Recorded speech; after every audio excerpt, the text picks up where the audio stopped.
Hello, I'm Kirk McKenzie, the founder of Defend Rural America. This is the second of two videos on the recent decision of Interior Secretary Ken Salazar to destroy jobs, 40% of California's oyster production, exterminate millions of oysters, terminate a beloved business that's been in operation for over 40 years, and make families that live there for decades both jobless and homeless.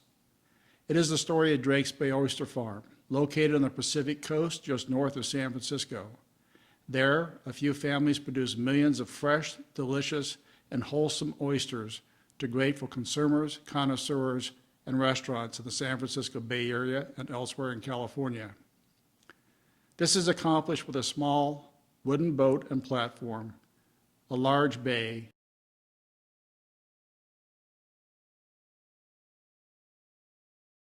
hard work, and an environmentally friendly facility with a minimal footprint.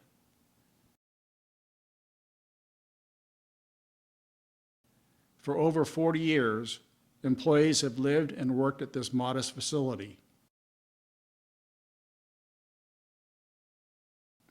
and hosted over 60,000 visitors a year who come for the oysters, fresh air, and the beautiful view and friendly company. In this video, co-owner Kenny Lunny exposes the history and facts leading up to Salazar's ill-gotten and detrimental decision.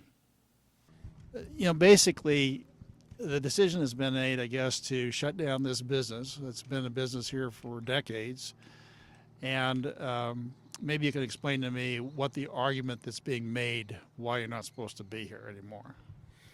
Well, it's interesting because it's kind of a new argument.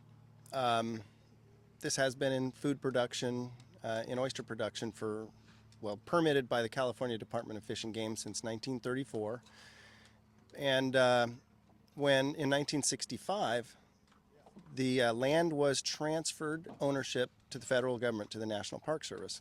In that transfer, the state of California reserved the right to fish. Then there were letters back and forth between Interior and the California Department of Fish and Game to really clearly understand what those reserve rights meant. And the letters from the state of California said, we believe that that transfer and reservation included the state's right to issue shellfish leases, to collect rents, and to oversee and regulate the shellfish aquaculture. The words back from Interior were pretty clear. It says, we quite agree. So the state reserved those rights, and it was confirmed in writing after those reservation of rights. So we leap forward to that was in 1965, and in 1972, the Park Service purchased this onshore land that we're standing on. That was then They purchased it from the state of California? They purchased it from the Johnson Oyster Company, who is our predecessor. The federal government made this purchase directly? That's correct. They bought it from the Johnson family, just like they bought all the ranches around that surround Drakes Estero.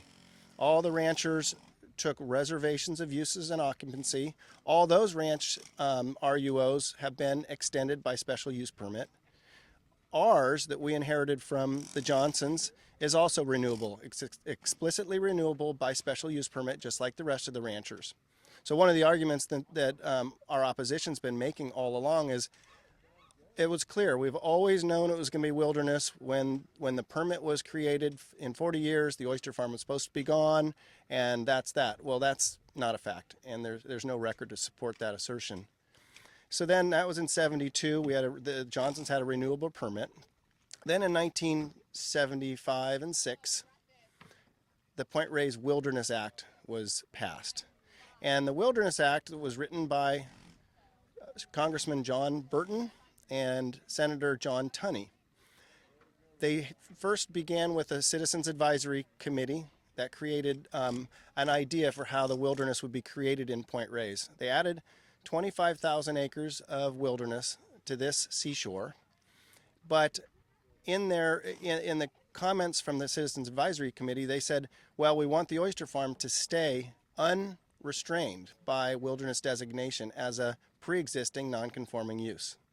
Too important to the community, too important to the local economy to the visitor experience, to education, all those things. So they wanted to make sure the oyster farm stayed. That was endorsed by the Sierra Club and some of the organizations that are opposing us right now.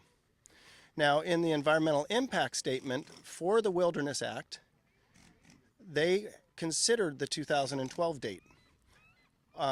When they were creating the Wilderness Act, they said that Drakes Estero could not be full wilderness. It had to be potential wilderness because, now this is Interior's own words and the Park Service's own words and their solicitors, because they created this environmental document. They say that it can't be full wilderness because the state of California reserved the rights to issue shellfish leases in Drakes Estero indefinitely. So they still understood, there's still complete agreement between Interior and the state of California. Then we go forward again to 1980, the General Management Plan, very supportive of mariculture and agriculture within the seashore, and actually listed as co-equal with wilderness and potential wilderness. Then we move into 1998. In 1998, there was an interesting project planned by the Park Service and the oyster farmer, where all these dilapidated buildings were going to be torn down and rebuild a brand new cannery, visitor center, new docks and piers into the bay, beautiful development to make it a really spectacular visitor spot. That's 20 years after the Wilderness Act. Now, during that process, the bank even asked the Park Service in a letter that was responded to in writing, why would we want to issue or loan money to the oyster farmer for this long-term 40-year mortgage on this big project if their lease is up in 2012? Park Service responded, oh, the continuation of the oyster farm past 2012 is going to be discussed in our new general management plan. Never did the Park Service ever have an idea that they were going to kick out the oyster farmer. That was 98. So it was first ever discussed that they might want to get rid of the oyster farm when that project fell through because of other reasons, permitting problems, etc. So the upgrades didn't happen. So basically the Park Service, for whatever reason, we don't know, did a hard right turn. And they said, well, we want to get rid of the oyster farm. When did this occur, this hard right turn? 2003, 2004 is the best we can tell. I grew up next door overlooking the estuary. I was born and raised on the ranch next door. I'm third generation here. So we've always had this connection, and we've known how important this is to our local economy and to the visitors. 50,000 visitors a year come here and learn about where their food comes from. It's the only oyster farm, only farm of any kind in the seashore that is open to the public and for interpretation. So it's really critical for Marin County's agriculture to have this kind of a spot. So the argument now is, well, wilderness trumps sustainable ag, wilderness trumps early agreements, wilderness trumps all. Probably the most discouraging part of this whole debate has been the Park Service has changed arguments along the way. Beginning, they're saying, well, it's about law and policy and we can't renew. Once we were able to have that discussion and realize there really is no reason they couldn't renew, they could just simply exercise the renewal clause, they made a change to their argument. They produced a document entitled Drakes Estero, a Sheltered Wilderness Estuary in late 2006, which was essentially a 25-page hit piece on the oyster farm. It alleged that the oyster farm caused an 80% decline in the harbor seals in one location in Drakes Estero. We're destroying eelgrass beds. We're destroying the sediments. I mean, they went on and on with, catastrophic harm. These claims were just overwhelming. At one point, the superintendent of the National Seashore went to our supervisor from this district, county supervisor, and said that the harm to harbor seals was so great and so important, and that those are federally protected marine mammals, they're going to take both civil and criminal action against Kevin Lunny. So these were not small claims, and his rationale, or his feeling that he told basically the Park Service's superintendent of the Point Reyes National Seashore, Don Newbacher, told Steve Kinsey, our county supervisor, that because of this harm, he's stopped working on all permits whatsoever, that this use can't continue. When I read that document and I looked at these claims, they also had citations to the underlying studies that they were gleaning to make these claims. And when I read those documents, many of those were actually funded by the Park Service. The scientific studies didn't say at all what their claims were. There really wasn't, I didn't see the justification for the claims, but I'm not a scientist. We're simply farmers. So our supervisor from the county said, you know what, we may need to get more help here. We're going to call a supervisors meeting. So on May 8th, 2007, the Marin County Board of Supervisors met to hear what the Park Service had to say, and they invited a local scientist in to also give his opinion as to the claims made by the Park Service. And that was Dr. Corey Goodman. I'd never met Corey Goodman before that, but he's well known and well respected, member of the National Academy of Sciences. And so the Board of Supervisors asked him to look at it. So at that meeting, it was almost a showdown. The Park Service stood up with their experts, all Park Service scientists, who said, again, repeated the claim that there's an 80% decline in harbor seals and it's just catastrophic, and they went on with another eelgrass claim and this and that. Then Dr. Corey Goodman had a chance to stand up, and he said, you know, I've been asked to look at this, and I've read the studies, and frankly, there's no validity to these claims. There's nothing in the scientific literature that they're citing. There's nothing I could find anywhere that could support these claims. So basically the supervisors didn't know what to think. We had a federal agency all standing up there claiming this outrageous harm, and a member of the community that's unrelated to the oyster farm saying, hey, that's not really correct. So that was the beginning of the science debate. So the Board of Supervisors asked for help from U.S. Senator Dianne Feinstein. Asked Senator Feinstein to look into these claims and help break the gridlock, because we were still trying to get a permit, and we were unable to get a permit to continue from the Park Service. So Senator Feinstein looked very carefully. She had her staff scour this stuff. They got completely involved. They talked to everybody on both sides. They got fully aware of what's going on, and Senator Feinstein was angry. She said, this isn't science, this is bunk. So she says, I want to see that science reviewed by the National Academy of Sciences. So the National Academy of Sciences put 11 of the world's finest marine ecologists together, spent 15 months and looked top to bottom of all these claims, and they finalized their report, and they said that the Park Service misrepresented their own science. They came to the conclusion that there's no reason that the oyster farm and the natural ecology can't coexist. They're actually extremely hard on the Park Service and hard on the Park Service science. So the Sierra Club and the National Parks Conservation Association weren't satisfied. So they repudiated the National Academy of Sciences. They said, oh, they got it wrong with the harbor seal harm. We know there's harm.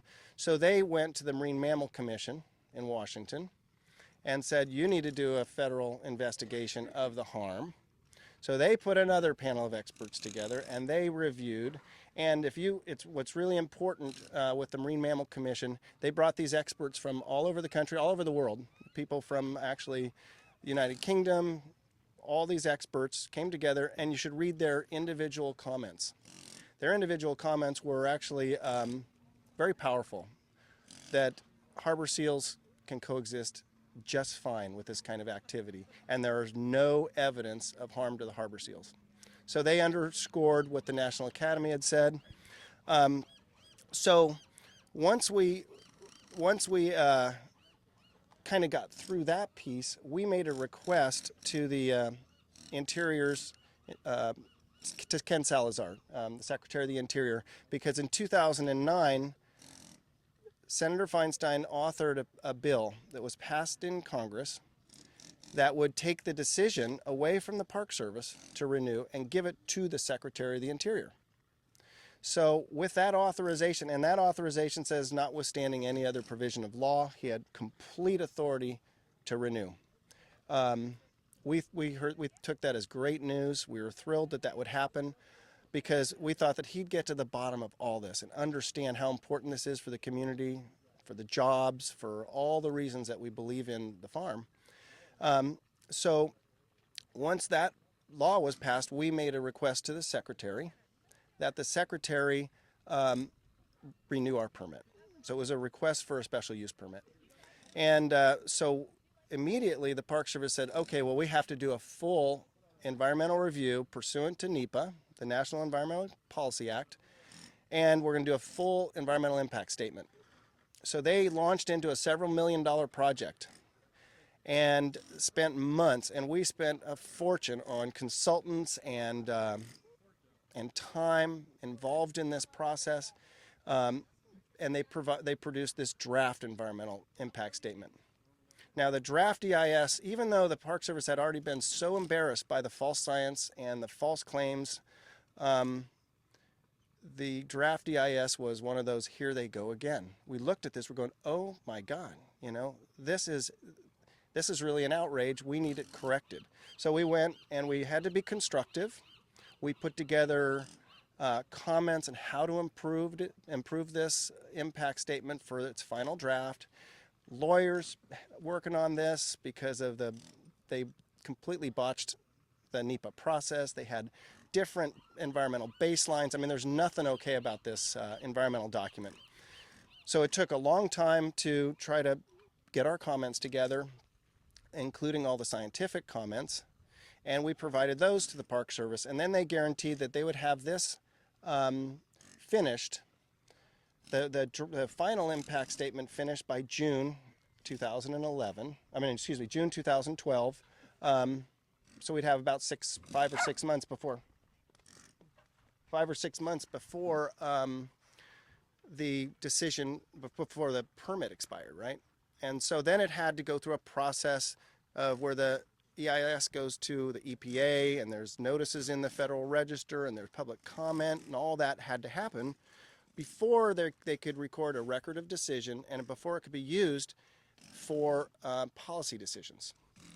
So we were waiting and waiting and waiting and waiting, and then it's November, and then we get notice that the Secretary of the Interior is coming to Point Reyes, going to come to the farm, take a tour, meet us on the farm, which we were, again, thrilled, believing that we still had some chance here, because when he saw this operation that the Sierra Club characterizes as a oyster factory, destroying the environment, okay? We knew that he'd see what this really is, and so we were hopeful. So Secretary Salazar walks up, and we're talking. We're standing right about where we are right now, and he says, Kevin, now that I have a final environmental impact statement from the Park Service, that can help inform my decisions. And I said, well, Mr. Secretary, that's very interesting because we've never seen a final environmental impact statement. And he said, oh, well, it's just recently completed. So it's violated every part of NEPA. It didn't go through any of the process it needs to be a legal document. He told me 2 times that day. He told others that his decisions can be based on the science, the good science from the Park Service. And we're wondering, how in the world can he depend on something?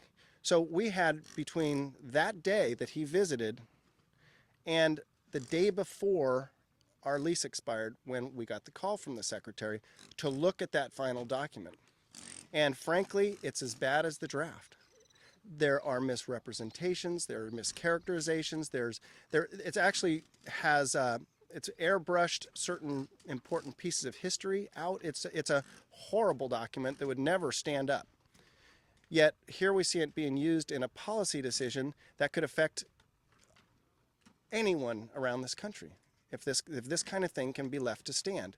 So we see this as we saw this draft. This final document was horrible. So we actually brought consultants in that final week. We actually sent a letter to the secretary, said, Mr. Secretary, you have to be very careful. This section and this section are completely false. When you're making your decision, please, you can't depend on it. So when I received the phone call here, one day before the expiration of our lease, our 40-year reservation of use and occupancy, Secretary Salazar said, well, I'm comfortable with my decision. I've based it on laws and policies, and he at that point began to start backing away from the fact that he was basing it on science. So we're not really sure how he's based it. Did Salazar give you the call himself? Yeah, it was a very moving and excruciating moment, because I happened to be standing in the store in our little oyster shack, and where 50,000 visitors a year come, and my son Sean's on one side of me and my daughter Bridget, because we were just talking. They both work here, it's a family farm, and the phone rang, and it was my daughter Bridget, and she said, Dad, it's Secretary Salazar for you. And I said, I guess I'll take this call, right? Well, everybody's been holding their breath. We all know that everybody's livelihood and this coastal economy of West Marin that thrives by these kinds of coastal dependent uses, everybody was on the edge of their seat waiting for this decision. And the secretary started talking, and I hadn't said a word. And about 30 seconds into this conversation, both Sean and Bridget were in tears. They could tell what kind of message I was getting just by looking at my face. And I explained to, Secretary Salazar, I said, I respect that you had the authority to make this decision. And I have to believe that you believe in your decision. And I will tell you, I believe you're wrong. And I will tell you, I think you've been misinformed. And I think that I think that we need to keep talking about this. When was this call made? That was just a few days ago? That was November 29th, 2012, when our permit expired on November 30th. He also told us that he would give this farm a 90 days to clean up, get all our personal property out of here and off the farm. That means evicting all our employees that have been living here. Some of them have been living here for 25 years or even 30 years, some of them. So they'll lose their jobs, they lose their homes. They're highly skilled in this discipline of oyster processing, in HACCP and FDA rules, in the last oyster cannery in California. So they're going to take this skill set out into the job market, have nowhere to go with it. So, all this has been going through our mind, and so this wind down period. Secretary Salazar said we have 90 days to remove ourselves. That might make sense if we were some kind of a store where we sold our inventory, so we could move out and recover whatever we could of our investment. But this is a farm. And Secretary Salazar understands this is a farm. The Park Service understands this is a farm where we plant, we put all our money into this inventory, and we have all these immature oysters. We have like 8 or 10 million oysters in the bay right now. With all the investment into it, but it has zero value until it reaches harvest size. And this is a product that takes up to 3 years before it matures. So it's a 3-year farm cycle. So there are millions and millions of dollars worth of inventory, if it were allowed to be harvested, that we're being told we have to take it out, destroy the food, haul it to the dumps, and get out. And so it's not only the decision, it's how the decision was made and how they're laying down the rules to get rid of us in short order. So I want to understand what basis they are doing this. Is this basically, this does not sound like they're doing this on the basis of the Endangered Species Act, correct? They've tried everything. They actually alleged harm under the Endangered Species Act. They alleged that we were harming red-legged frogs. Well, red-legged frogs are a freshwater organism. They live in the ponds up in the hills. They don't live in Drakes Estero. We've never seen one here. It's actually an embarrassment, some of the things that they were claiming. They actually alleged that we were harming a butterfly called the myrtle silver spot butterfly. It's an endangered species because of possible automobile strikes with the cars driving in our driveway to the oyster farm. I've driven in your driveway. This is a pretty remote area, kind of a one-lane road affair, 10 miles an hour. Yeah, it's a 10-mile-an-hour oyster shell covered road when there are 50 miles of high-speed roads all throughout the seashore that actually do go through myrtle silver spot butterfly habitat. We're not in that habitat based on their own maps. So they did try to use the Endangered Species Act, and that ended up backfiring and embarrassed them. National Academy of Sciences reminded them that they should be a little more careful with the use of... So is the Endangered Species Act part of this out of the equation at this point? We have not finished looking over the final environmental impact statement, but what's happened now is that's just kind of being suppressed. No, the Park Service doesn't want to talk about it. We're saying, well, wait a minute, the government just spent millions and millions of dollars so that we would understand the effects of oystering in Drakes Estero. It's just amazing amount of work that's gone on. Now they're saying, oh, it doesn't matter. Decisions made. Well, what I'm kind of curious about is that this whole thing is supposed to theoretically be justified not on what they feel or, they don't like or whatever else, but a violation of an act. And if there's not a violation of an endangered species, I don't think harbor seals are endangered species anymore. If it's not an endangered species and it's not in violation of the original Wilderness Act, which actually encompassed all this, what exactly are you supposed to be in violation of? The argument is that because it's potential wilderness, there's one sentence that you can find in a congressional record that says that the Park Service should work towards removing inconsistent uses in potential wilderness so that it can create full wilderness. That little sentence has been the crux of the argument, but there's no date certain. There are other uses in potential wilderness. Let's talk about this. So this is just in the congressional record. This is not in the legislation. No, that's correct. And to tell you the truth, there are hydroelectric plants in potential wilderness that their permits get renewed. There is no date certain. There's no reason that this would have to be removed from potential wilderness that we know of. Potential wilderness, a new category here. God, I wonder how much the United States is now in the category of potential wilderness. So to your knowledge, as you stand here today, there is really no violation of any act or legislation, any Wilderness Act, any Endangered Species Act, any, Coastal Act. Now, all those things, actually the California Coastal Commission is supposed to support mariculture like this operation. As a matter of fact, it's even explicit in our local coastal plan to encourage that the mariculture continue in the seashore. So, it's that explicit. This is actually... these violations, no one's ever even alleged a violation.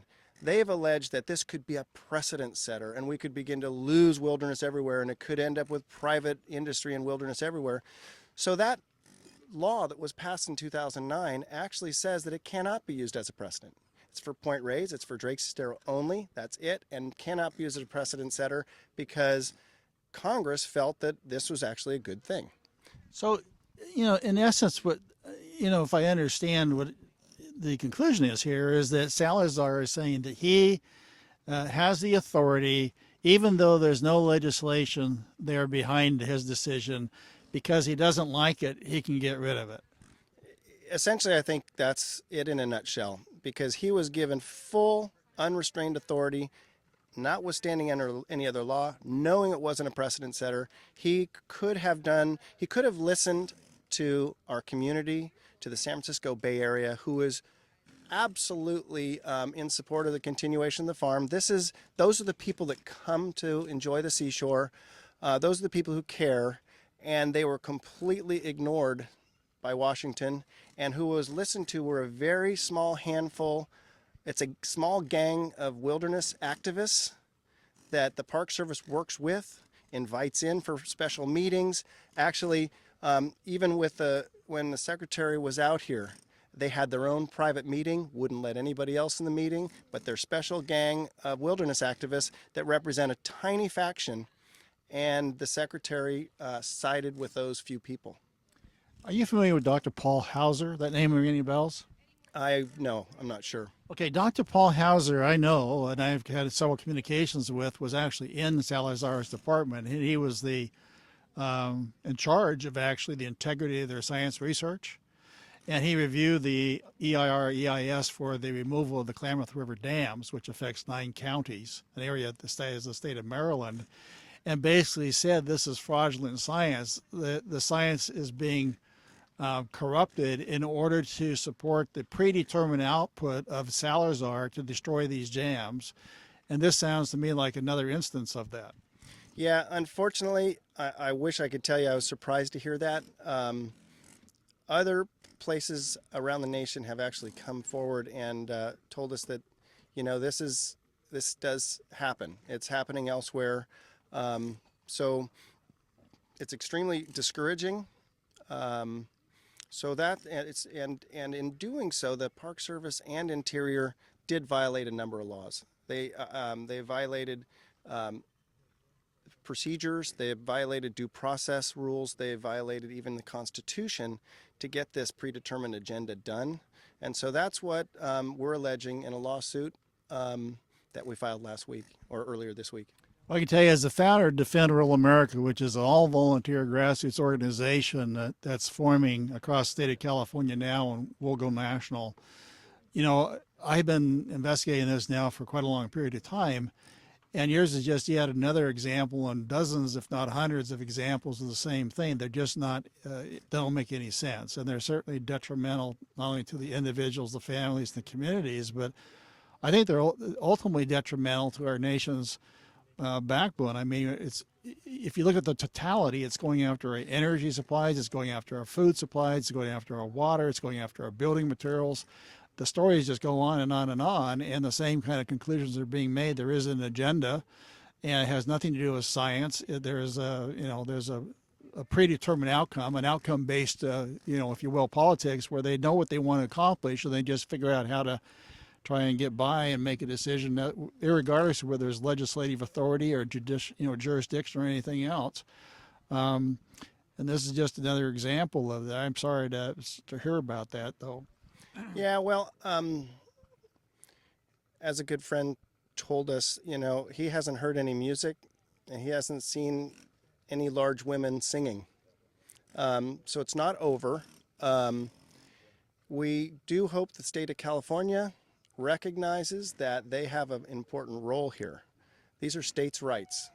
And the people of the state of California, through legislation in 1965, reserved the rights to continue to grow shellfish here. And that's being trampled by the Interior Department right now, and the state has a responsibility to stand up for its rights. And then at the same time, we'd like to see this.